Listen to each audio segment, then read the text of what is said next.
that would be an attitude that people would have. But even take it on top of that, suppose your family was not, your child just decided they want to, at this time, not want to go to college, but you're paying taxes to forgive somebody else's obligations. You may not be happy about that. But you know what? We want all of our kids to reach their fulfillment.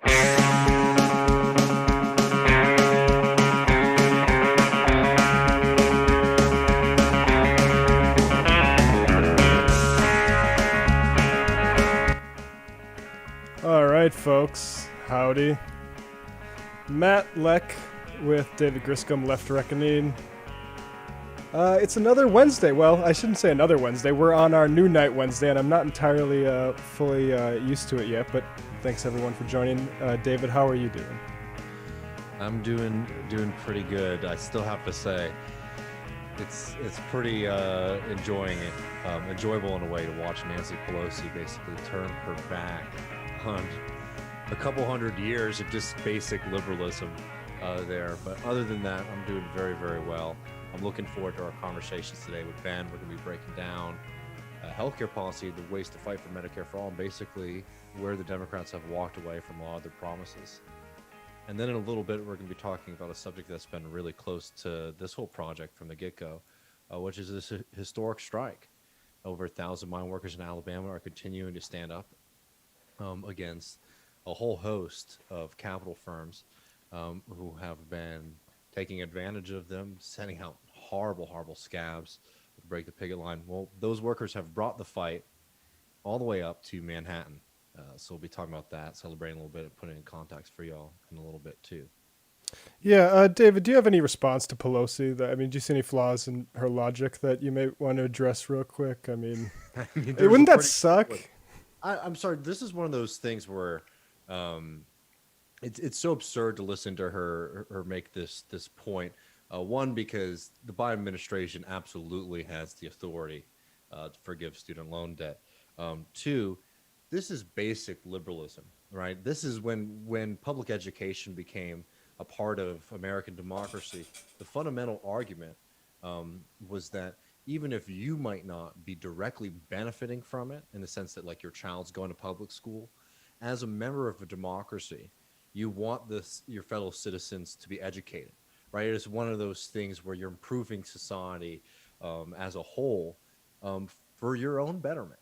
And it's just amazing to see those kind of arguments that she's making, which were the arguments that were made by the far-right reactionaries in the 1800s. It's just amazing to see how far American liberalism has truly fallen from itself. And it also brings into question the commitment of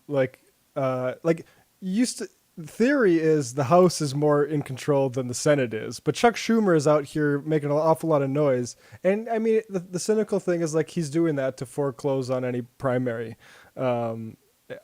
challenges, not because he actually has sincere commitment to doing this. Because it is true. This is just a simple lie that, the truth is you could continue deferring it for as long as Biden's in office. Will he do that or not? Or will they bring people back? Biden's already, everything he says to like the small businesses, the National Restaurant Association is all about how we need to crack the whip, essentially. Yeah. No. I mean, just on that point, yesterday during the Griscom stream, I sort of dedicated this to one aspect of the Biden administration's failure to fight for working people, which is this question of the extension of unemployment benefits, right? A policy that is extremely popular with American workers that has benefited a lot of people. They have basically, the Biden administration, have allowed themselves to sit on the sidelines as this fight is being taken up by right-wing Republican governors to try to cut that aid. And while working people and working organizations have been challenging the decisions of Republican governors to cut that aid to workers, the Biden administration has sat on the sidelines when they very much could be a party to all of those lawsuits, right? And it's just one of those moments where we understand the structural reason why they're not going to do that, because the Biden administration does understand its role to look out for American capital in the long term, despite the fact that there are lots of openings right now to help out working people and working families. But there's another part of my brain that it just is sort of baffled by their lack of ability to recognize the political moment that they're in and their kind of failure to fight for any of these policies that are popular with American people, American working people, is very likely to lead to a complete trouncing in the 2022 election. Yeah, and as they're signaling, maybe we talked about this last week, but that they're just going to try to beat voting suppression, GOP voting suppression without organizing them, which is interesting coming from, the Hillary Clinton ground game people. But what they're really saying is like, they're actually also okay with some of those restrictions going in because it shapes the electorate in a way that is more conducive to what they want. They like some of that. Like the Republicans know that if they chop off poor people, it's going to help them disproportionately. But certain Democrats also know that, right? Like, and they know that that poor people voting isn't is helpful to level the boat a little bit. It's rocking a little bit too much, and they can out-organize people that they propagandize, like that watch the cable networks, MSNBC. You can get out a certain type of people to vote that way. I think the last election proved that. And right, go on. No. Keep. That's all. I'm just saying they made their bed. Yeah. They picked who they like. This suburban strategy. This is what Bidenism was, and despite all of the claims that were made after his election victory, this was not something that was delivered, I'm sorry to say, by him bringing in millions and millions of working class people. It was by them essentially pulling away conservative suburban voters, outside of major American cities, right?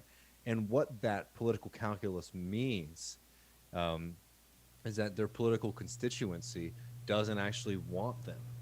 The Biden Democratic Party does not actually want them to deliver on things like continuing to fight for working class people when it comes to unemployment benefits, because that hurts that upper middle class, upper class voting bloc that they're working so hard to cultivate themselves to. Yeah. I think we might run out of time for my Chris Rufo thing. Would you want to lead us into? Let's talk about these mine workers, maybe. Okay. Yeah. I want to do that up front. Yeah, I got that ready. Here. Yeah, let's pull this. If you can get I put in the show notes. We have this first clip. Let me just set the stage for folks. I know people who have been listening to this for a long while will know about this fight. For over 4 months now, over 1,000 mine workers in Alabama have been on strike. They have withstood insane assaults against their rights as working people to demand fair wages and better working conditions, including not just typical strike-breaking tactics, but actual assault from motorized vehicles, right? Including people who have been harassed at their own home. And there have also been some very, very suspicious activities regarding dumping of waste from the mines while the workers are on strike, right? This has been a very historic political moment of people in Alabama standing up for themselves and for their community. And I wanted to note what's been going on for the past couple of days is around 300 plus of these workers and their families went up to Manhattan, and they were protesting outside of Black Rock. Do we have that video handy? And this is by no means the only video. There have been, there was a lot of actions in that day, and it just is a really exceptional kind of image. I think one thing that is an advantage of capitalists and capitalism is that it can sort of abstract itself sometimes from like those human systems, right? Well, the people who are preventing us from getting our wages, they sort of like just exist as a figment of our imagination, right? They're in New York, right? No, but these are actual people who are going to an office building and they're making decisions to not allow the workers to get a fair contract. And just if there is anybody listening to this who's not familiar with the demands here, the mine that these workers have been working in had fallen into bankruptcy, and it got bought out by a bunch of investment firms about 3-4 years ago, right? And as the mine was facing hardships, the workers put it on themselves to make sure that they could participate in its revitalization. And they did that by agreeing to temporary wage cuts while the company was not profitable. So as long as the company was not profitable, they were willing to work for less than they should be making. And what's happened now is you have all of these capital firms, BlackRock being the most notable of them, have come in, and the mine is not only profitable, it's extremely profitable. And the working people here are saying, okay, well, we need to return, to our pre-crisis wages. And the company has refused and has employed this really nasty army of scabs, to basically try to break the strike. But throughout these past 4 months, it's just been a really impressive and beautiful story of solidarity and conviction, both from the workers themselves and from the community at large, who has come together to raise lots of money to make sure that people can eat, take care of their families during this time. And it doesn't seem like anybody's, spirit is wavering right now. And I just think it's really powerful to bring these fights to the folks like that. Yeah, absolutely. I mean, we can share this Media Matters article that is, it's nice to see this narrative getting a little bit of traction too. Coal miners are on strike in Alabama for the first time in 4 decades, but cable news is silent. Like, that Media Matters is finally writing about this is a good sign. It would have been nice, a while ago. And then you also have this, should we save the BlackRock thing? I just want to note here, this is a extremely historic moment. I mean, give all those like articles that we were reading after Trump got elected about economic anxiety, right? Where they basically just, found people to sort of, promote a kind of media narrative about what the rest of the country thinks and believes about politics, right? And here is an actual example of people in a state that a lot of the country forgets about and sort of writes off, fighting for their lives against international capital firm based in New York City. Right? I'm sorry, the story just writes itself. It doesn't even matter what your kind of political persuasions are, right? This is a very, this is an interesting story, just as like a kind of neutral media consumer, right? And obviously the politics of it and the economics of it make it even more human and critical to cover. And it's just disgusting that you don't see this covered. One, obviously, by the pseudo, Fox News organizations that pretend that they stand for American working people, but also for organizations like MSNBC and CNN to not touch this is ridiculous at this point. Yeah, I'm just trying to find out if JD Vance has dipped his toe into it, and I think it's. I have a feeling he hasn't. Yeah. I mean, he wouldn't want to piss off his bosses, right? I mean, that's somebody who has a lot of connections with venture capital. And I mean, this story really touches on the damage that's being done to all of us across this country by this hyper unequal society that we're living in, but more specifically, the amount of power that investment firms have over all of these different aspects of our lives, from things like controlling workers' wages in Alabama to pricing people out of their homes and communities across California and Texas, right? These organizations have outsized power in your life. And I think it's really important to start naming names and start showing up at buildings instead of just saying like, oh, well, this is like the system, right? Like actually starting to be concrete. It's like, okay, yeah, it's the system, but these are the people who benefit from it, right? This is, okay, yeah, that might be the way the system works, right? But there are people who make decisions every day to promote the outcomes that we're experiencing. And I think I just love taking the fight directly to them. Absolutely.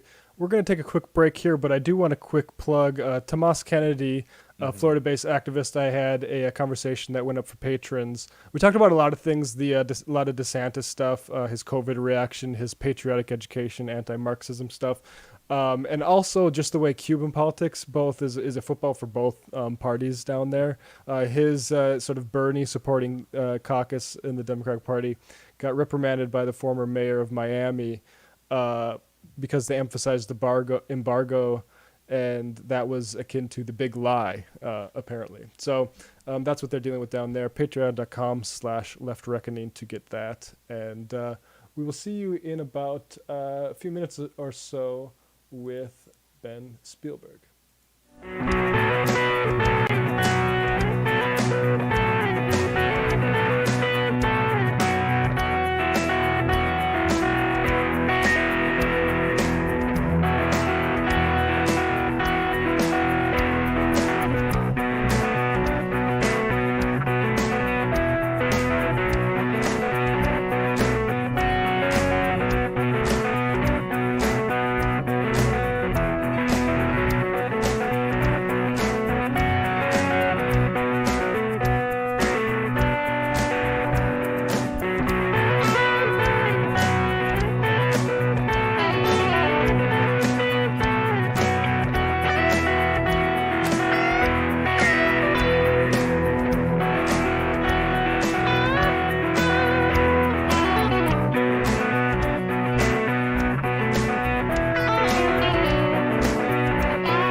And we are back. I'm Matt Leck, David Griscom joining me. We are joined now by Ben Spielberg. He's the co-founder of 34 Justice and is currently with San Jose Unified. Ben, thank you so much for joining us today. Thanks so much for having me, Matt. I really appreciate it. So I think you gave voice, this weekend to frustration that I think a lot of us are feeling about the progress or lack thereof in healthcare when it comes to the Biden administration. Before we get into what was promised and what they're doing, can you just lay out what the left's demand should be and what makes the most sense if we had full control as the left? Yeah, I think there's a pretty unified stance among social justice advocates that the right policy that we should be pushing for is a single-payer healthcare system, commonly referred to as Medicare for All. I think the Medicare for All name can sometimes be a little confusing because people attach to it different views of what actually that means. And the current Medicare program is not actually what we mean. We mean an expanded Medicare program for all and an improved Medicare program for all, which would be single payer. But I think generally when people in the United States talk about what the healthcare system should be, it should be a system in which when you go to see your doctor, you are not relying on an insurance company to decide what sort of treatment you're going to get. The doctor is deciding what sort of treatment you're going to get, and then the government pays the bill on the back end. And they're covering it the same way for everybody so that if you're low income or if you're high income, you're still able to have the same access to care. So that's really what we mean by a single payer Medicare for all system. When Bernie Sanders talks about it, that's what he means. It's a system where you get to go to the doctor makes the decisions, and the government then foots the bill without you having to pay at the point of service and potentially going bankrupt because you need medical care. Now, Bernie really set the terms, I think. All the healthcare policies during the primary were, I think, a reaction to his. Joe Biden won talking about things like public options. What exactly did Joe Biden and what were we promised from Biden and Democratic leadership? So Joe Biden was very clear that he opposed Medicare for all during the Democratic primary, which is one of the reasons that I think a lot of progressives opposed his candidacy. But he did, and I think he was pushed this way because, as you said, Bernie really did define the terms of the debate on healthcare. He was pushed to really commit to, yes, I support a public option, meaning something that the government runs that individuals can buy into, rather than necessarily having to purchase private insurance on the Obamacare exchanges, which we can talk more about. That's available not just to the low-income people who qualify for Medicaid or the older people who qualify for Medicare, but is available more broadly. He also voiced support during the campaign for, or at least receptivity to, and he has since said he supports, lowering the Medicare eligibility age from 65 to an age below that. And some Democrats in Congress have really been pushing hard for it to be at least 50. So even though Biden has said he opposes Medicare for all, he has made pretty strong statements saying that he would support, and this was in his American Families Plan, for example, when he released it, a statement saying he supports it with no actual policy commitment behind it, but he's repeatedly said in rhetoric that he supports a public option or an expansion of the Medicare eligibility age. Just talk about Biden rhetoric, because we've been calling him like the press release president so far, like where he'll release something like we're gonna stop arming the Saudis or something, or stop like offensive actions, and then you actually and that's like that press release seems kind of good, and then ultimately the follow through is just not there.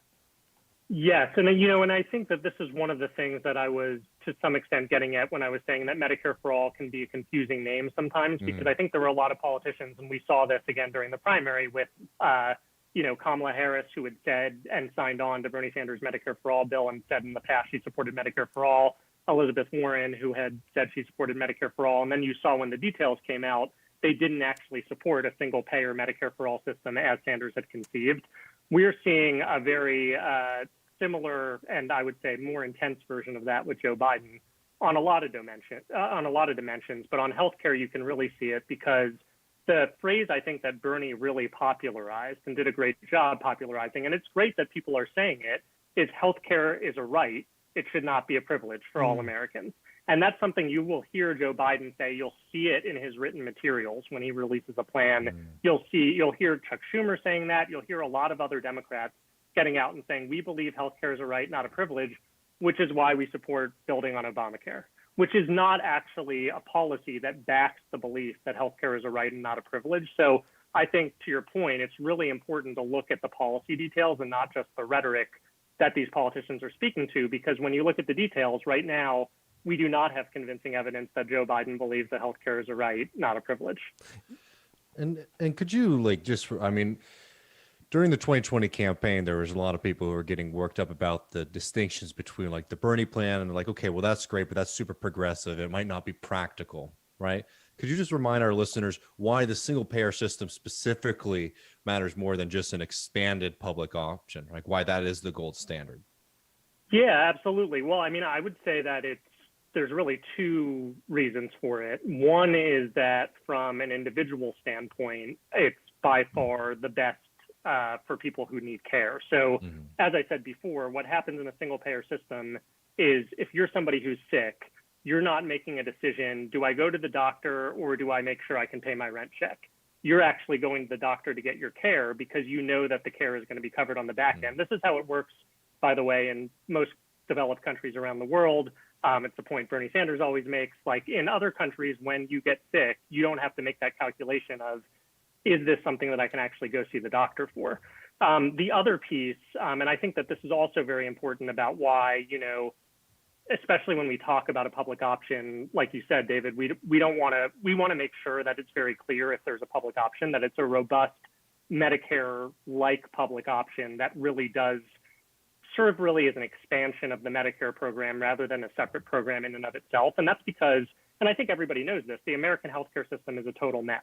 It's got a whole bunch of fragmented parts to it. We have Medicaid, we have Medicare, we have private insurance through the Obamacare exchanges, and then we have private insurance that can be bought through employers and that people can be put on. And then lots of people, of course, don't have insurance. But that creates administrative inefficiencies. The public ends up spending way more money on healthcare overall when you combine private and public spending than it would if you just had one payer, the government, that was saying whenever care was needed, okay, we're going to foot the bill, because they can negotiate lower prices when it's one entity. And again, you don't have to deal with managing, okay, this person, they lost their job, so now they have to transition from this plan to a different plan. You need to navigate exactly what's covered under the new plan, whether the coverage is going to be from an in-network doctor or an out-of-network doctor. That's something that totally you just don't have to deal with if you have something like a Medicare for All system, which is, again, another reason that it's super important to transition to it. And I just wanted to note this because I've had the opportunity to talk to a few doctors, medical professionals too, about this issue. And one point that was really striking to me recently, because I know I've been on the other side of this as a patient, is doctors should never be put in the position by their patients, if their patients saying, hey, I'm worried about paying for the bill, what tests can I not do? Right? Or what of these things, what are these prescriptions that you might be making that, I might need to be pursuing? Can I maybe skip because I'm worried about the cost, right? If you're somebody who wants to provide care for people, and that's basically the oath that you've sworn to society, that's an extremely difficult position to be put into. But it is one that many, many doctors are like having to face because they realize, the fear that many patients have when they enter into any kind of a medical setting, that a lot of people are worried that they're going to be walking out of there with mountains and mountains of debt that they'll never be able to pay. No, that's 100% right. And, it's one of the reasons that I'm super passionate about this issue, actually. So I've done research on it. I used to work for the Center on Budget and Policy Priorities and worked on healthcare as one of the issues that I did research and writing about. But beyond that, I have a very healthcare focused family. So my sister is a nurse, my mom's a nurse, my wife's a doctor, my mother-in-law is a doctor, and my dad is a healthcare attorney. And then my other sister actually worked as a healthcare navigator when the Affordable Care Act was first passed, trying to help people get access to healthcare plans on the ACA exchanges.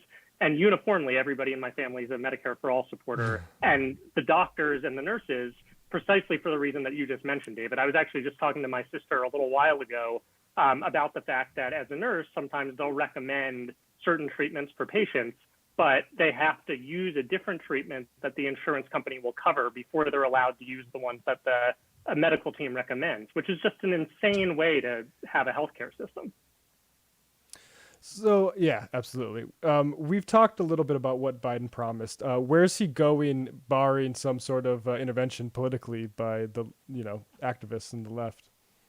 Yeah, so if you've been following the news recently, you'll see that there's kind of two things that are getting pushed through Congress right now. There's this bipartisan infrastructure bill, which is likely to be pretty small bore and have, some unfortunate elements to it.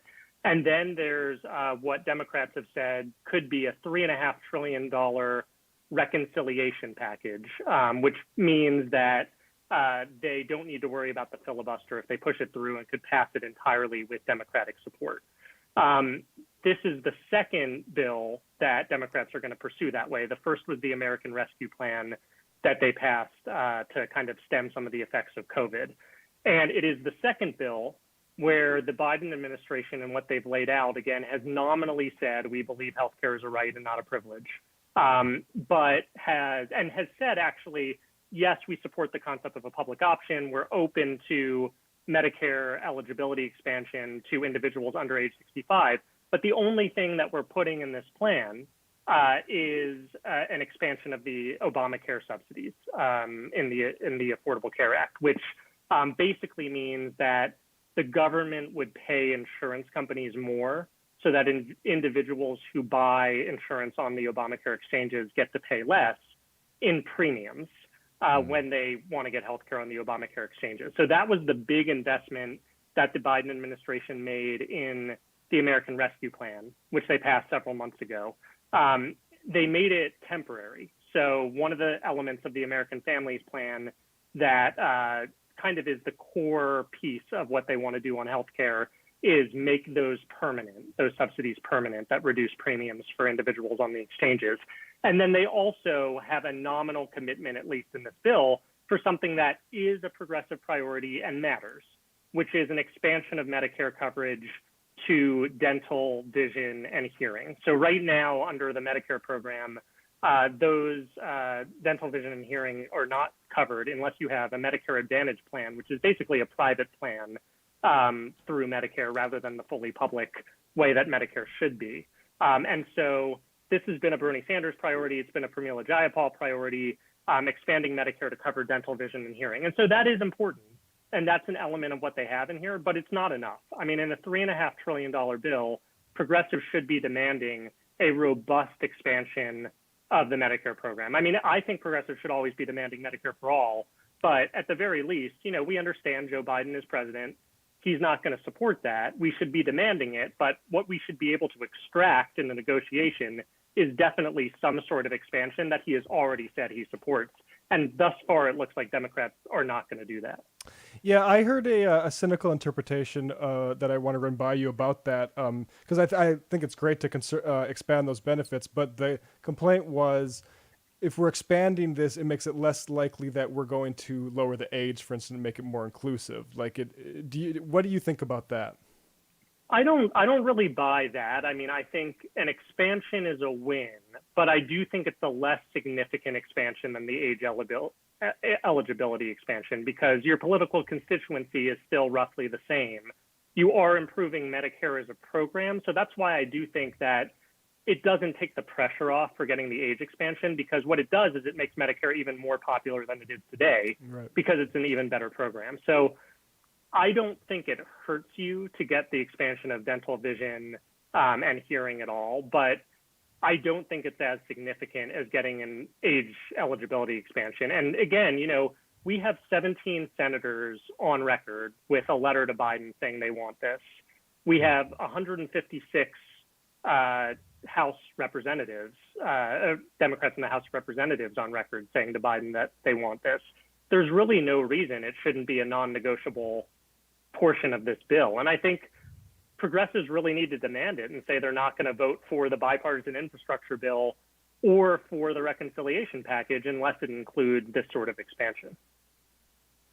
Yeah, and politically, I mean, it just seems like an easy sell to folks as a more robust and then potentially more expanded Medicare is something that would be attractive to a lot of people who, not to be too cynical about this, who do show up and vote, people who are sort of on the cusp of those programs, right? This isn't, something like, student loan debt relief, right? That, is very important, right? But that affects like a specific like age group in the country. Like this one very much affects a lot of different folks, but specifically an age group that you would think is part of the Biden, team Biden on some level.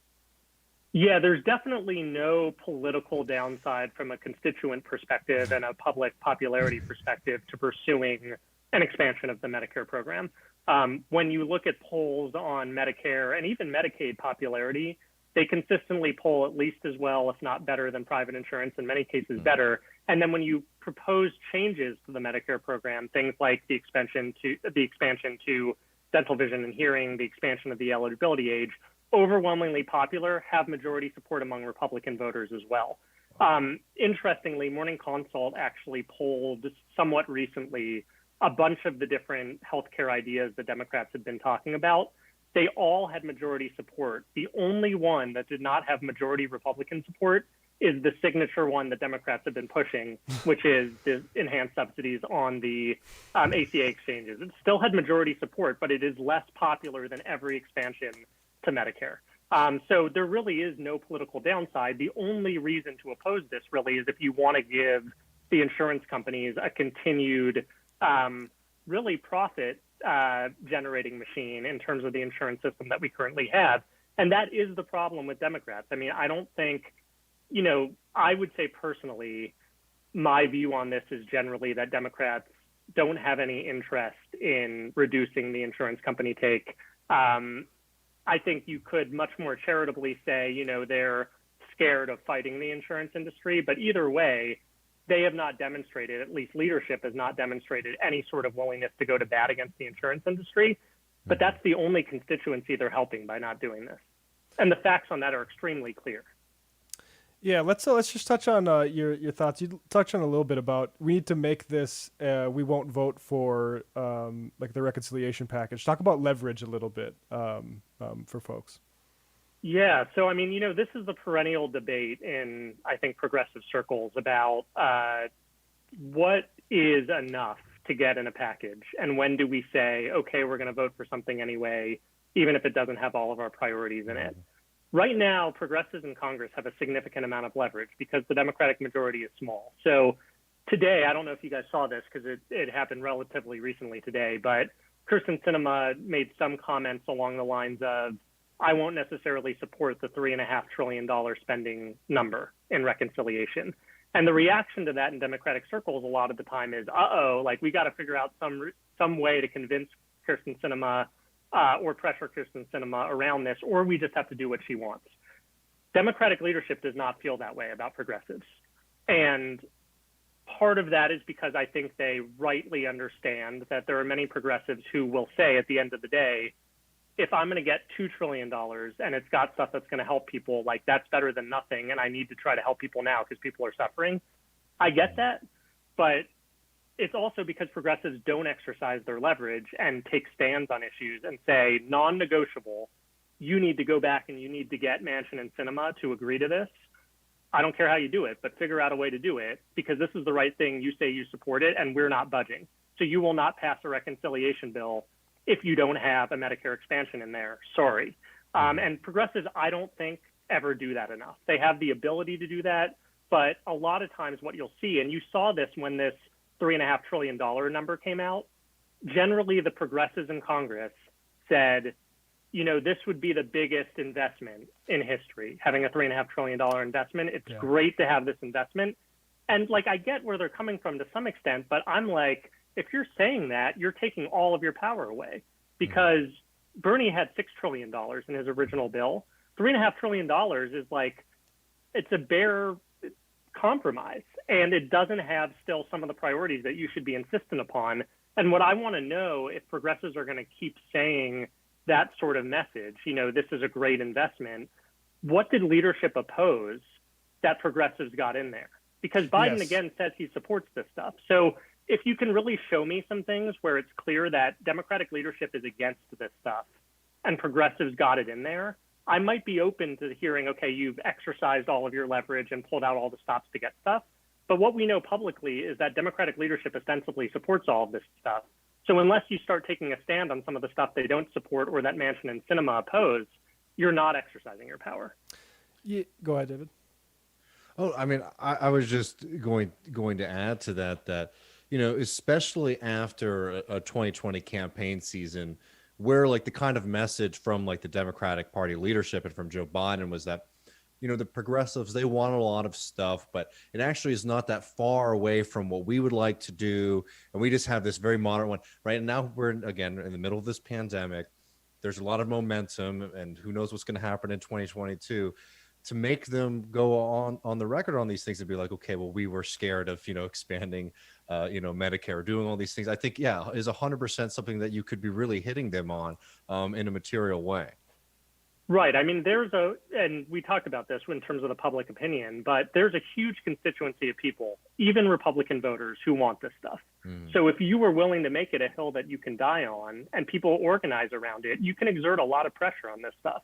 I do think that one thing that Democrats should do more of, and again, there's a cynical interpretation of why they don't, and there's a more charitable interpretation of why they don't, but I think they should advance more standalone bills, because I think if you put a health care bill up and it was just a simple expansion of Medicare, like let's say the dental, vision, and hearing was a standalone package that Chuck Schumer brought to the floor, all the Democrats are going to support that. You really are going to have Republican senators filibustering for a very long time on not giving seniors dental, vision, and hearing care. I think that's going to be really tough for them, right? So I don't know why Democrats don't do that more, but I think that they should, because when you have a giant package, you can say, oh, it's $2.5 trillion. There's a whole bunch of stuff in it. Like, we oppose some of it. If you take a very clearly popular policy and you advance it as a standalone, it's a lot harder for them to withstand that pressure. Yeah, I feel like they did it more when Trump was in the White or the Oval Office, which I think lends more credence to the cynical interpretation of that. I tend towards the more cynical interpretation. Like, I think Democratic leadership is fundamentally not on our side, and we need to force them if we want them to enact some of these policies, which is why I want progressives to take more hardline tactics rather than trying to persuade them, because my view is persuasion hasn't worked. Yes, go ahead, David. And I just want to add something to that real quick, because I also think as a movement, as progressive, and specifically for me as a socialist movement, I think it's really important publicly to make a distinction between the Democratic Party and like the things that we're doing, right? And when for the, because people who don't follow politics closely, they don't know all of the kind of drama that's going on as much as, people who spend a lot of time following these issues. And it's really harmful to tell people, for example, in 2020, this is the most important election of your life. The world's on fire. We need all this stuff done. And then you don't get the results on the other side. And then people not being able to make the distinction between, progressive, Democrats and socialist members of Congress, et cetera, and, your typical centrist Democrat, right? I think that's like, if you want to play that game within the Democratic Party, you actually have to be spending a lot of time making that distinction too, I think. I 100% agree with that. I mean, knocking on doors in 2016 and 2020, I do think it is an underestimated reality from the political class that there are lots of people who will say, well, what does it matter? And they've got a point, right? Because they don't really see a huge difference in their everyday lives, depending on who's in office. There are changes that make a difference, but they're not big and bold and recognizable. And they don't make enough of a difference to materially change millions of people's lives in the way that socialists want to. And so I think you're absolutely right. Like, we have to be clear that the Democratic Party, as it has been over the past, however many decades, does not represent what social justice advocates want. And if social justice advocates take power, we're going to actually make the real meaningful change that's going to dramatically change your experience when you get sick and have to go to the hospital. One final thing, at least for me, there's been a lot of acrimony around certain strategy discussions, and I liked your message on how we can. There's a line between calling them frauds versus saying they need to actually grow a backbone and figure out how to exercise power. Give us your broad brushstrokes on that. Yeah, so I mean, in the discussion around forcing the vote on Medicare for all, thinking about movements like the March for Medicare for All. I think there are really two very important components of what those things have highlighted. One is this thing about progressives having power, and they do need to be accountable to using it, and we should pressure them to use it and vigorously debate strategy with them when it seems like they are appeasing power more than challenging it. Because I do think when you're in a position of leadership, there's tons of pressure all the time to compromise. You can be a really good person who shares our values. Many Democrats are not, but there is a contingent in Congress who I believe are, but who is consistently hearing, this is the best you can get, this is the best you can get, and feels like they need to compromise. So I think it's really important for them to feel some pressure and be pushed. The other thing that I think is really important is, especially during something like a pandemic, it's really important to highlight what is the importance of having a healthcare system that actually works for people, and to be really clear and visible around making the case for that healthcare system. So I think we can do that without saying that, there's nobody in Congress who is aligned with us on some of our policy issues. I think we can be very hard on our friends in Congress, but also be cognizant of the fact that there are times where we do see them pushing, and what they really need is us to be pushing them hard and helping them push rather than making them more of kind of an outcast. So anyway, I'm all for people really strongly challenging even the people I would say are our best allies in Congress. I've criticized Bernie Sanders even during the campaign because I think it's really important to hold our friends accountable. Yeah. But I think it's important to draw a distinction between people who are on our side generally, like a Bernie Sanders is on most issues, versus people who are not, like a Joe Biden is. Yeah, I kind of on a different topic you brought up that I want to get your perspective on, with given all the family you have in healthcare, that healthcare system thing. Like, we're talking about how to get people vaccinated. Do you have one suspicion I have, which maybe it's self-serving, is like people are worried that I was surprised it didn't cost me anything. I was surprised walking in, even though I was assured it wasn't going to. Just this sort of relationship with healthcare, I think it's a perfect case in point. Well, there's a lot of research, too, that does show that when you introduce cost sharing into healthcare, it just discourages people from getting needed care. And you're absolutely right. I mean, people don't trust it with our medical system because you're hit with surprise bills all the time. And it makes a lot of sense why you'd be skeptical that it's actually going to be free. But that is the way that it should work, right? I mean, you go to get your vaccine, it's in the interest of public health. It's how doctors want things to work, and it's how it should work. And it's crazy to me, when, again, I worked in policy at the Center on Budget and Policy Priorities, the thing that would always drive me nuts is I'd have these conversations with Obama administration economists, and they'd insist that cost sharing was really necessary to prevent overutilization. Like, healthcare is a regular good that people would buy tons of if they didn't have to pay for it. And I'm like, no, people don't want to go to the doctor, right? I mean, you may have very few fringe cases where they want to do that, but generally speaking, I don't want to go to the dentist. I go to the dentist so I can stay healthy. So I think there's just a fundamental misunderstanding in some policy circles of what the effects are of making people pay for care. They're not to prevent people from getting too much care. They're preventing people from getting the care they need. Absolutely. Ben, where should people go to follow your work? So you can follow me on Twitter. I'm at Ben Spielberg, and I blog on 34justice.com. As well. So feel free to go either of those places. Well, thank you so much for your wisdom this evening. He's a great follow. I think Ben's one of the best on this topic, so people should definitely go give him a follow. Thanks, Ben. Think you so much for having me. It's been great talking to you guys. Thank you. Take care. All right. He's great. I think he really this seems like a hard line to sort of, or hard road to navigate. It's Silem Charybdis, to use a Greek metaphor. But when you see certain people walking it very matter-of-factly like Ben does, I really appreciate it. And it is amazing, short of Medicare for All too, the amount of tools that are there that supposedly even line up with, centrist or Bidenism, rhetoric as to what they believe in, and their inability to implement them it is really frustrating when you start to put it forward that this is what they were saying they were doing, This is what they said they were going to do. Here's a moment where they have the opportunity to do it, and there's not a lot of action on it. I think it's really important to understand those dynamics.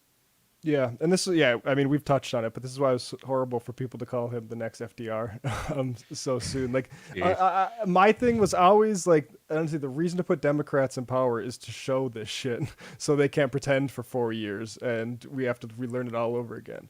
But yeah, I don't think it's surprising this game that they're playing with the way, like, we see it everywhere. The good press release to basically like say like, see, Joe Biden better than Trump, and then it turns out like, well, marginally, asterisk. Well, I mean, I just think like I think the press release presidency is a good term for it. It's also like the premature presidency, right? It's claiming victories or claiming the programs before they actually go through the process of getting done too, which is also, I mean, it's very attractive again for a very specific kind of political commentator to have a Biden in office, because they'll put out the info for them, the red meat, be like, okay, well, we're going to invest this much, in this thing, and it's always the big number. It's never itemized or anything like that. Yeah, it's just, it's very funny to see how a lot of those debates we were having in 2016 between that kind of like technocratic, like wonkish Democrat and like more progressives has sort of like materialized itself like directly in politics right now, because that's who Biden's throwing the meat toward. Yeah, absolutely. Instead of the Matt Iglesias to be like, well, actually, see, he is everything that you wanted him to be. Almost so geared to that. Like, that's like they have like a guy in the press office that's just like has a Twitter list of those sorts of dweebs, and it's like, how can we get on the right side of these guys? Yeah, exactly. Should we get into Chris Rufo? And Yeah, also, man. I mean, this is an interesting one. I mean, you'll have to remind me and the listeners who this guy is, Chris Rufo. So Chris Rufo is basically it was a Hudson Institute guy, journalist sort of fellow, and he is the leader in the fight against critical race theory. It used to be like a guy named James Lindsay, but James Lindsay's too like kind of explicit with some of the problematic views that he has. So this is the professional one that gets invited everywhere, and he's the expert on critical race theory. Just a sort of refresher on what critical race theory is. We did a discussion with Andrew Hartman for Patrons, a history of the culture wars. And I want to play a little bit of that just to kind of like to see how a Marxist describes CRT here before we hear how Chris Rufo describes it. And then how I got in a fight with an Atlantic, which I mean, I totally crushed this Atlantic guy, but we'll get to that dweeb later. Here's Andrew Hartman. Well, critical race theory emerged, when I think of some of its foundational thinkers, like take, for example, Derek Bell. He was a law professor, black law professor, and kind of his main idea, and he's writing this while he's a professor at Harvard and really the only black professor in the Harvard Law School. And so he's writing it in the context of him feeling like he's a token, appropriately so. He theorized that after the Civil Rights Movement and after the sort of great legislative achievements of the Civil Rights Act and the Voting Rights Act of 64 and 65, how do we think about the fact that racial inequality across all these levels persists?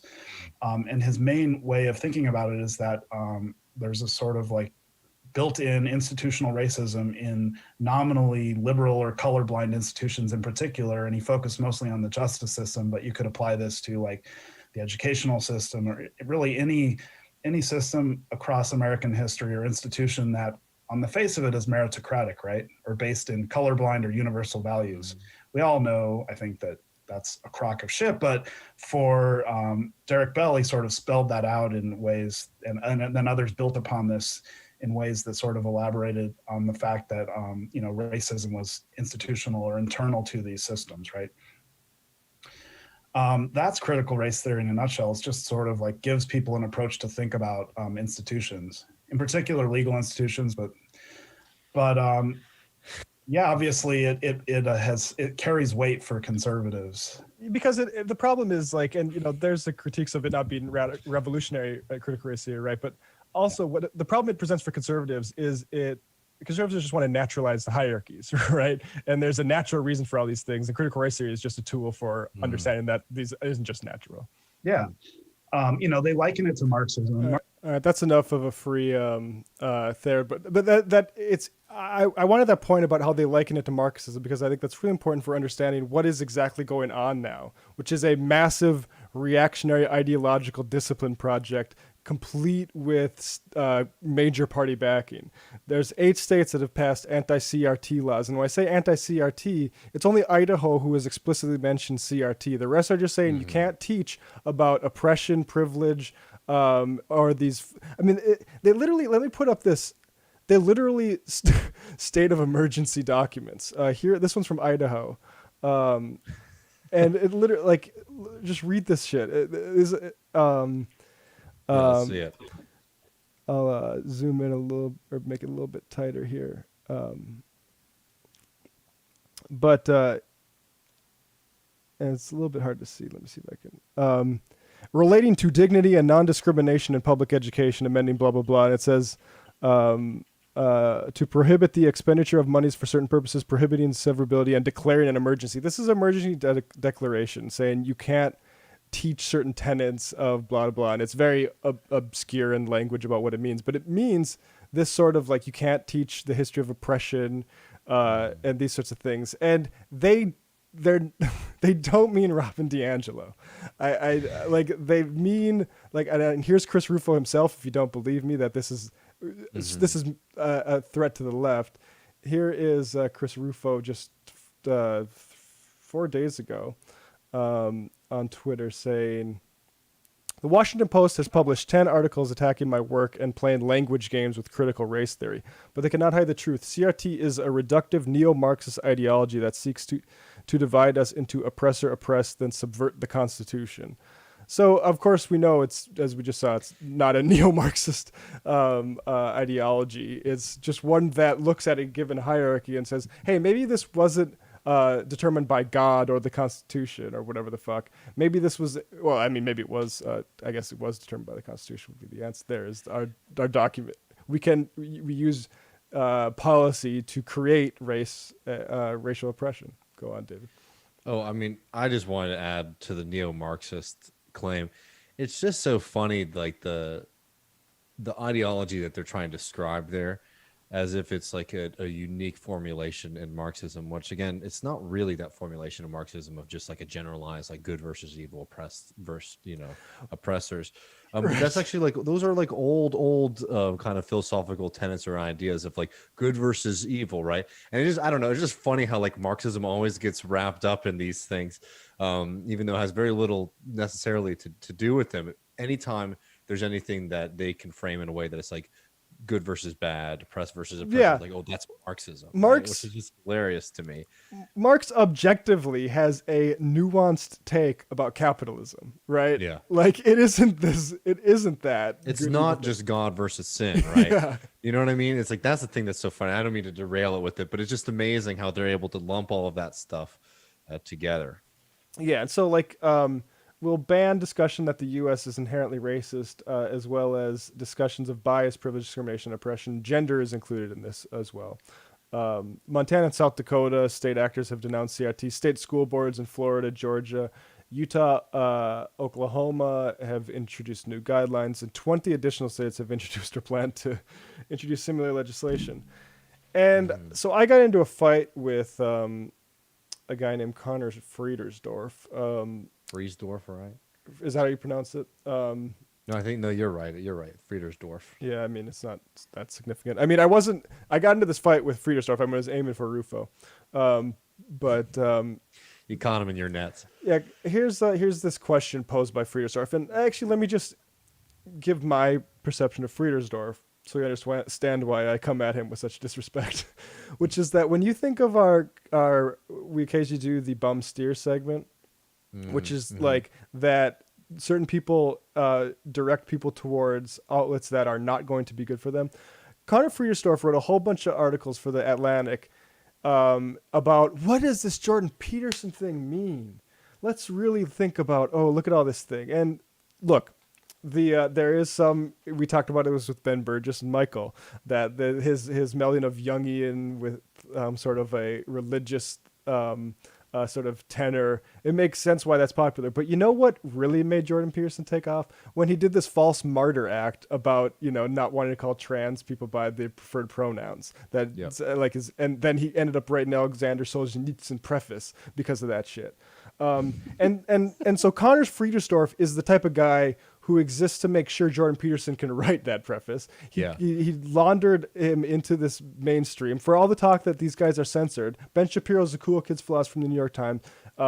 Jordan Peterson, it's this inscrutable thing where you have to zoom in on this Channel 4 appearance where a lady didn't handle him well, or then you zoom in on this thing he had about at the Aspen Ideas Festival where he talked about the new Gutenberg revolution, and it's like, no, he's popular because of the stand against trans people. And I just want to add about Connor in general, and we might get into his stuff on CRT in a little bit, so I don't want to jump ahead. But before even the Jordan Peterson stuff, this is one of the first people to be like, "Oh, the woke mob is coming for you." I mean, like right when the kind of fear mongering first started to begin, like 2014, 2015, Connor is sort of like the right wing whisperer to the upper middle class liberals who read the Atlantic, right? Saying like, "Oh, well, you see this kind of unhinged conservative right wing movement.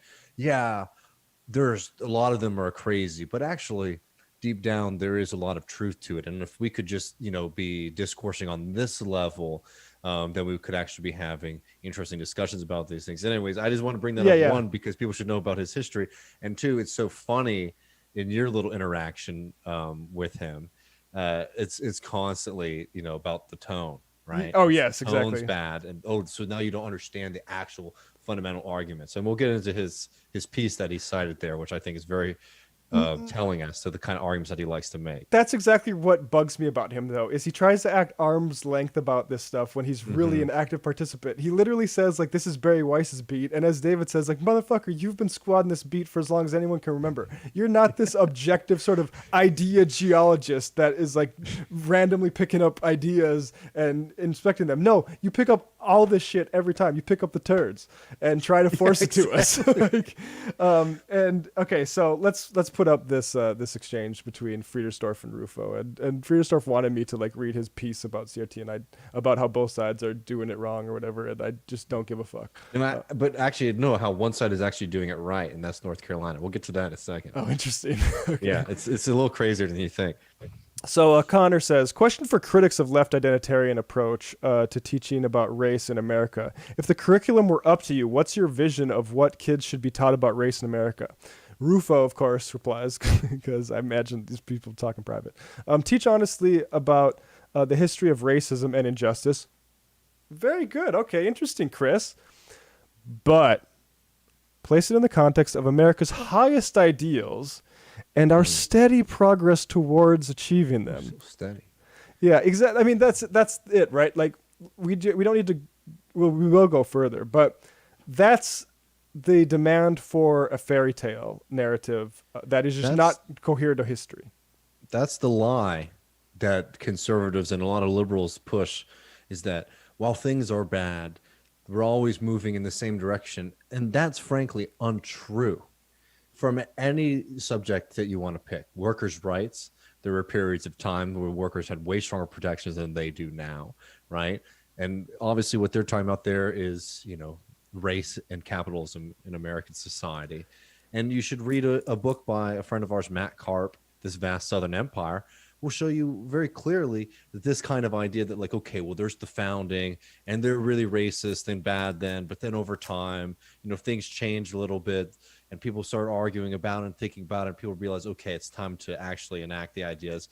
And then we have the Civil War. It's like, no, slavery as an institution got so much deeper into American society, so much more brutal, so much more extractive, and so much more horrific over time, right? Yes. What I'm trying to say here is this kind of idea that everything is just sort of slowly building upon each generation into freedom is BS. American history is filled with examples of hyper reaction.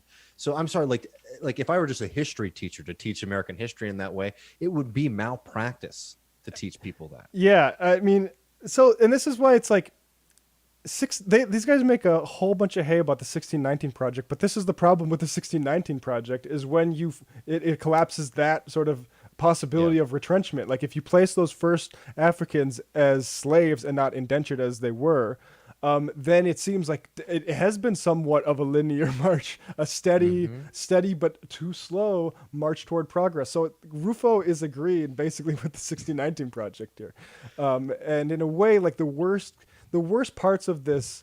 Again, like I think the anti-CRT stuff is the thing to emphasize when it comes to McCarthyite. But the worst parts of the CRT stuff are all like symbiotic with Rufo in this sort of way. But let's go back to this tweet and go a little bit more in depth. So teach honestly about the racism and our steady progress. Again, man, we're just chugging up, the hill. We're just riding out the stall. Yeah, cultivate is exactly. I mean, you look at like climate change and like just divorce it from racial topics like our wages, and also I make this point later, so I won't preview it. And then so Connor has to pick this guy's brain because he's such a fucking intellectual. So Connor, just like super interested guy. What about present day racial inequality where the causes are widely contested by a lot of factions? How should schools handle, say, the fact that racial disparities in mass incarceration? Or say the fact of racial disparities in mass incarceration, teaching the debate, which I like that.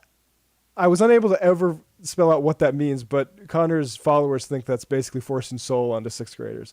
Thomas Sowell, the sort of black. It's culture. Yeah. Right. It's like what the thing is. It's like this is old school, like American conservative nonsense. That the reason that you have like a lot of like if you look at American statistics on incarceration, poverty, health.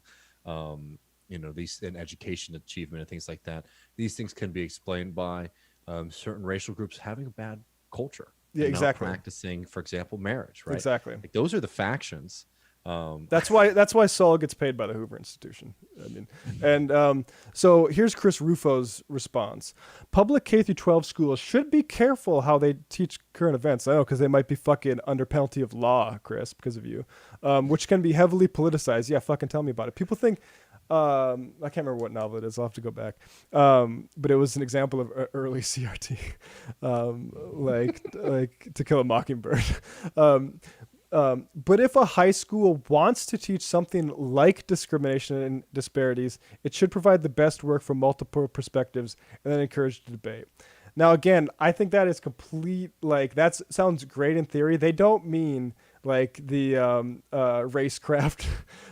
They don't mean, that they mean Thomas Sowell. And so, anyway. Who, for people who are not familiar, is honestly an extremely comical right winger. He's one of the great ones who was a socialist in his youth, but then he saw the light, mainly some Czechs later in life, and is somebody who makes these kind of cultural arguments, right? And it's like personal motivation or what lack of personal motivation or what creates poverty, lack of having father figures in your life and what creates poverty, all this kind of really boring but all like conservative nonsense. But I don't mean to take away from the exciting Matt Leck threads here. No, I think honestly, no, because you have some good ones in here. Do I? I think it's worth exploring. I'm looking for. Oh yeah, it was respond to this one. He responded to my clown tweet because. Okay, here we go. So I said, hilarious how we have to overlook everything in history which would make a normal person question, quote, steady progress, and then act like critical race theory is apocalyptic. And then I said, at Connor and at Real Chris Rufo. Again, Real Chris Rufo is the person I was trying to get in a fight with. We see you clowns. This morning I woke up to this. Hi, Matt. I don't typically respond to argument by emoji, but I wonder if you can point to any specific instance where I've treated CRT as though it is apocalyptic. I said, happy to amend to just yakking / picking the brain of a guy who is pushing it as a social crisis if you want to stick to defending that steady progress myth and can explain how you teach racial disparities without politics.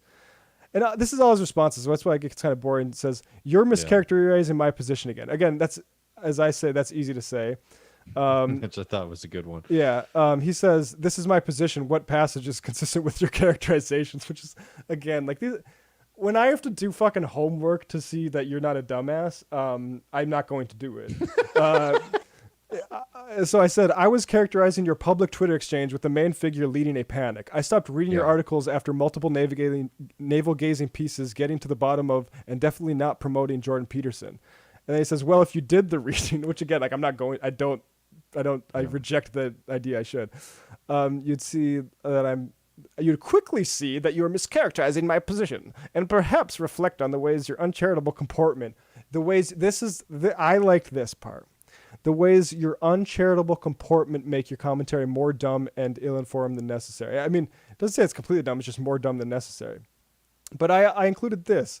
What I'm hearing is you don't want to defend what you were in agreement with Rufo out in the thread. This is the fruit of your charitable comportment toward reactionaries. Do you claim it? So here's a reply to Connor, which exactly illustrates my point. I interpret this the exact same way that no try equals no fail at still TR05207382 interprets it, who is a fan of Connor, which is that he's demanding people like Soul. This is the controversy, right? The controversy is in racial disparities and mass incarceration is, did black people do this to themselves with their culture or their biology, or was this done through policy and disproportionate and unequal distribution of resources? And the answer is obvious. There's no controversy about that. This is not like, I honestly, like, this is one step removed from Charles Murray shit, and then we're supposed to we're supposed to have a charitable comportment to this shit. Well, I'm never going to have a charitable comportment to Connor Friedersdorf. Nor should you. I mean, I'd like to spend a couple minutes, if you don't mind. I put it in the chat to you, like looking at this piece in the Atlantic, because I do think it actually highlights what Connor's role is and why this kind of thing is so dangerous. And just to set it up a little bit, you know, the CRT debate is really frustrating one to watch, because it's one of those things where the terminology is all over the place. It's sometimes almost like ironic to, I mean, not ironic, that's wrong. You know, it seems misplaced to see people actually spending time defending like CRT as, like, you know, as a legal theory, right? As an intellectual theory, that, you know, and historicizing it and contextualizing and all this stuff that you see a lot of people on the left doing, because this is not what the right wing's talking about. What the right wing is talking about is this fear that people are learning, you know, about Thomas Jefferson's history, or the fact that Stonewall Jackson was a monster, right? Or the fact that, you know, the Southern idea of like the lost cause is BS, right? You know, those kind of mythologies, those kind of American mythologies are being challenged mainly in the public sphere, and more than anything. I mean, I'll tell you one thing. While I had some liberal teachers in high school, I learned all of the lost cause mythology as a part of my you know, high school history education. And you know, I'm 28, so maybe I'm a little too old to be able to talking about what's happening right now, but I gotta say that, you know, if they're worried about more and more generations being like lost to this kind of, you know, horrible right wing and white supremacist mythologizing, you know, it's still very early days. But anyways, this piece just for me highlights why people like Connor are frustrating and frankly dangerous, is because what they try to do is they try to make the unreasonable seem reasonable. And it's a long piece, and I won't make Matt scroll through it or work too long. But if you go down a little bit, I just wanted to note some things where he 100% starts. If you scroll on just a section further past this like list here, here we go. I sympathize with fears that some educators try to indoctrinate rather than educate public school students about race, and that some left progressive perspectives about race veer into racial essentialism, discrimination, or crude racial stereotypes. Any teacher actively promoting the concepts targeted by the North Carolina bill should meet public resistance. For lawmakers or parents to object to curricula that promote ideological dogma about race is neither illiberal nor authoritarian, any more than objecting to lost cause mythology in public schools is illiberal or authoritarian. So if you just scroll up real quick, and then I think that will be enough for me to be able to characterize his argument for folks. This list right here, the 1 through 7, is this House bill in North Carolina that he is promoting as a kind of solution, right? And essentially what it says is, in the way that it's framed here, is put forward in a way that might seem to be very, very not offensive, right? You can't teach that one race or sex is inherently superior to another race or sex. An individual solely by virtue of his race or sex is inherently racist, sexist, or oppressive, whether consciously or unconsciously. So that outlaws D'Angelo, which is not necessarily the biggest tragedy, right? But like this argument right here is like it's very vague, and it's basically saying that you can't say one race is better than the other race. You can't say that certain races have inherent characteristics, and if you do that, that goes against the policy, right? And we can put this away for now. And you know, the reason that this is so frustrating from Connor is because it's one of those examples where the right wing is becoming a little clever in the way that they sneak these things into legislation, right? Because when they put into legislation, we're not going to teach the truth about the Declaration of Independence, right? It becomes very, apparent to most reasonable people what's going on. But the reason that these legislation are written in this way is to make, again, the unreasonable sound reasonable. Along with this legislation are rules that if anybody wants to talk about certain subjects, they have to first apply 30 days in advance to get those approved by their school authorities, right? Which is a great way to chill any kind of classroom discussion if starting to talk about race or discrimination or any of these concepts could run you afoul of the law if you don't turn in your permission slip in time, right? So yeah, you can maybe point to these core tenets, and I think that there's a lot to wrestle with there that is also probably not the right thing to be mandating for schools. But for what I mean by that is like creating all these rules about what is and is not allowed to be in a classroom discussion like that. I think even if it's very, very broad, we should be worried about it. But it's also presenting it in this way that acts like it's just a complete abstraction, right? There's no other context around it, because the real context of this is a highly polarized political environment where you're having parents showing up to school board meetings freaking out about their kids being taught that white people are bad, right? Again, this is stuff that's pumped to them through Fox News, right? And it might be all lies, but this is the kind of thing that motivates and gets people to start showing up. So what you do is you pass legislation, and then that has a chilling effect on teachers because they're worried about this whole new legal web that's being spun around them that they could potentially run afoul of, right? That's why you create these kind of things, and that's how you punish people. And then you can bring up the Connors of the world and say, like, look, there actually is nothing really offensive that we're banning here. These are just common sense solutions. No, there was no problem in the first place, right? What you're doing is you're creating a problem, and you're arming nut jobs and people who have an agenda, right, with more tools to wage war against public school teachers. It's really absurd to me. And that's why I get so frustrated about like the reasonable side of the unreasonable. Well, what you don't get is that, oh yeah, the laws that they're trying to pass in Idaho are crazy, but North Carolina figured it out. And now liberals are the ones who are unreasonable about this. Yeah. Do you want, let's also just a note on Connor Friedersdorf's reasonableness before we move on. Here's another reply in that same question. Again, question, how do you teach the race thing? Friend of the Talking Bird says, slavery was evil and its consequences are still felt today. Check.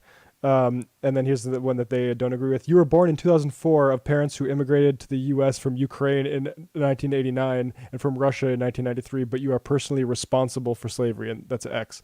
And then Brandon has the nice rejoinder there. Personally responsible for? Nope. Benefit from slavery's legacy? Yep. You betcha. And Connor Friedersdorf said, that is not clear to me. So that's not clear that... Can I just say something about that? Yeah. And benefit, and I don't want to just like step on something that's going to piss a lot of folks off, but if you live in the United States of America, just because of the fact that it has amassed so much wealth and power, right, that has its origins in slavery, right? Like you don't even need to do the kind of like, pretzel stuff. It's like, well, my family came from Ukraine in the 60s. Well, they came to the United States, which is an empire built off of the exploitation of slave labor, the genocide of the Native Americans, and global imperialism, right?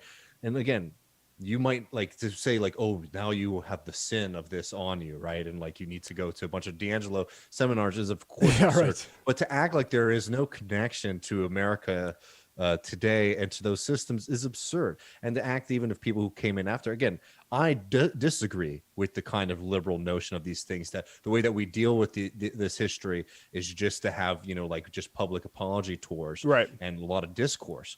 I think that what we need to be doing is massive redistributions of wealth and building working class power to take the power away from the systems, and most notably the families who benefited the most from these things, right?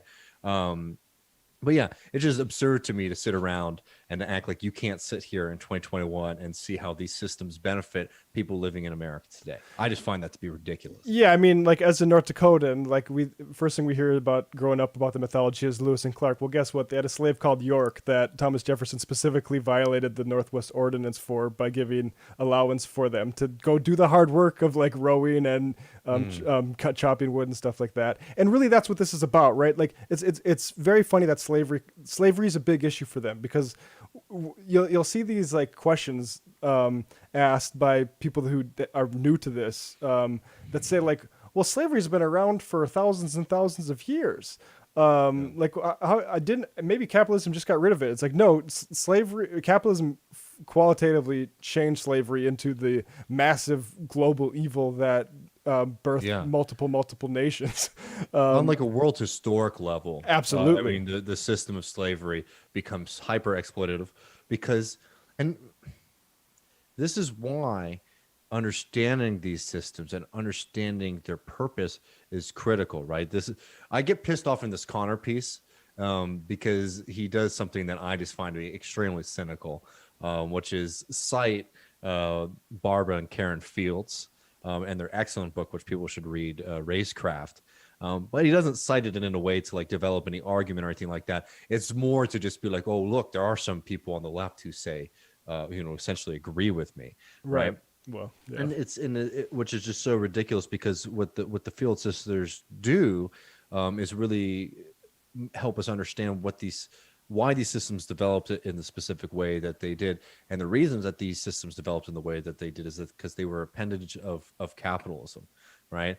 And you created harsher and more extractive and more cruel and more inhumane systems for the purpose of producing cash crops like cotton and indigo and rice, right? And understanding that history is how you can immediately point to any moron out there who's saying that, like, well, wasn't capitalism a force that was fighting against slavery? And say, no, capitalism was a system that, like, help slavery evolve, right, into like an even more like disgusting and anti-human system than it had been for thousands and thousands of years before. Yeah, absolutely. And I mean, that's ultimately why they have to be afraid of these conversations. And that's why Friedersdorf was never able to come back at me and say, I reject a steady progress myth. And I do think it's impossible to have discussions about racial disparities without politics. Or with that's the game. That's the game he's coming for. That's Chris Rufo's game. That was Jordan Peterson's fundamental game too. That's why he's out about. Except he was like more fixated on, women want to be dominated, and that like the sort of gender hierarchies. But this is all just hierarchy naturalization. Yeah. It's just you can't look at anything in the world without being able to contextualize it with politics and history. Yeah, I'm serious. From the very earth around us, you can tell a whole history of a society based upon the rivers and the mountains and the valleys around them that dictated our life, right? And continues to this day. And so you can't sit around. I mean, obviously it'd be absurd to like get really worked up and be like, well, this mountain is like political, right? But to say that you can understand human society without understanding all the forces that dictate what we do and how we develop is absurd. So to sit around and not be able to deal with race and racism in the United States of America today, and act like you can ever separate that from the political and historical reality that created them, it's just absurd. And it's the conservative game. And I like what you say is that they just try to justify current social hierarchies. And there's a market for it for a while until you start, ODing on apple cider. And I think, I think Rufo's time might be numbered. He's had a good run here, but I'd be surprised if we're talking about him as much in a year. That'd be good. That's optimistic, maybe. But I'm worried, man. I'm worried that the next 5 years, 10 years of American politics are just going to be a really stupid battle between the 1619 project and like Trump's 1776 project. Because that does seem where it's going, right? Where it's like, liberals have like no grasp of the history either. And they do want to push forward this like really absurd essentialist narrative. And then they're just going to be against a equally absurd kind of American mythologizing system. This is why history is important, folks, and this is why we can't just sort of ignore these things, even though they can seem like they're just kind of like cultural war fodder. Yeah. Because this is how you get people really, really confused about the world. Yeah. And on the bright side, when Ron DeSantis starts talking about banning Marxism, whenever they do that, make a stink about it, because if there's one way to get the kids interested in Marxism, I think making it sort of forbidden knowledge is maybe not a bad turn of events. We are going to go to the post game now. Among other things to tease, I think we will cover. I'll have David grade my. I'm excited for this. A 10-year-old op-ed I wrote, called, I think it's "Nothing Wrong with a Hard Hat, Hammer, and Sickle" or something like that, which is talking about a Toby Keith song and how people should be communists. This is me. I wasn't like identifying as a Marxism at this point, but I had read German Ideology the semester prior, and you can kind of start to see some of the influence on me. And we'll see. There's one line that really bugs me, but we'll get to that later. So I'm looking forward to it. Patreon.com. Oh, we'll also talk about Will Witt of Turning Point USA has a theory about a certain virus that's going on right now. They'll probably get us demonetized even if we make fun of it. So I'm going to allude to it elliptically. Patreon.com/Left Reckoning, folks. We appreciate all of your support. Yeah, and before we roll, Sunday we'll be doing a think tank for patrons. So I'll put a post on patreon.com for that soon for people to get their questions and topics they'd like Matt and I to wrestle with. Cool. Folks, see you then. Peace out.